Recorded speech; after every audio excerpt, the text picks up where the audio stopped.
Matapos nga pong matalo ang Golden State Warriors last game kontra sa Suns, babiyahin na nga sila papunta sa Denver para kalabanin ng Nuggets na kagagaling pa lang sa talo laban sa Clippers. Kaya pareho nga pong napakalaga para sa dalawang ito ang magiging bakbakan. Ibig sabihin, asahan na nga ninyo, magiging desperado sila na manalo since napakalaki ng nakasalalay dito. Sa part nga po ng Warriors, kung sakali mang matalo ulit ang kanilang team, aabot na sa 5 games ang lose streak at babagsak sa record na 12-8. Kaya kailangan nga po nilang makagawa ng bagong game plan para maipanalo ang laro.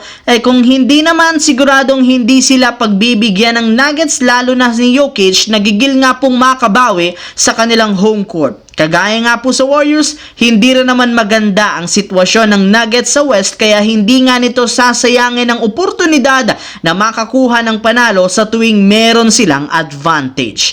Samantala, dahil nga sa maling desisyon ng head coach ng Utah Jazz na si Will Hardy, nagawa nga po ng Los Angeles Lakers na makuha ang panalo. Ikinatuwa nga ito ng mga fans since naiwasan nga po ng team ang posibleng pagkatalo at pagbaba sa standings matapos mag-improve sa 12-8 ang kanilang record bilang number 6 sa West. Pero hindi rin naman nakakatawa ang naging performance nila dito.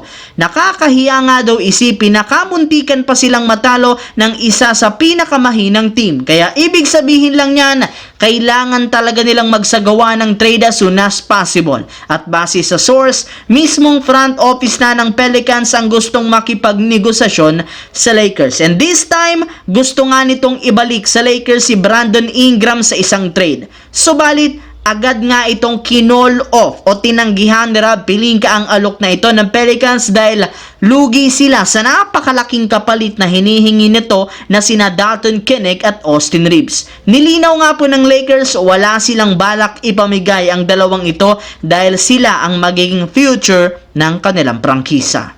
Kung meron man nga po mga idol, isang team ang pinaka-inconsistent, ito ang Brooklyn Nets. Bagamat nakaya nilang matalo ang mga contender kagaya ng Phoenix Suns, Milwaukee Bucks at Golden State, nahihirapan nga silang makipagsabayan sa ibang malalakas na koponan. Ibig sabihin, peke nga daw ang pagiging competitive ng kanilang record na 9 wins at 10 losses. Kaya hindi nga po nakakagulat bakit isa silang ganap ngayon na lottery team at plano nga po nilang manatiling ganito. Sa katunayan, base sa inilabas ni Brian Windhorst, isa nga po ang Brooklyn Nets sa mga koponan na magiging aktibo sa market bago ang trade deadline. Ayon nga po sa source, aabutin ng 12 manlalaro ang balak nilang i-trade.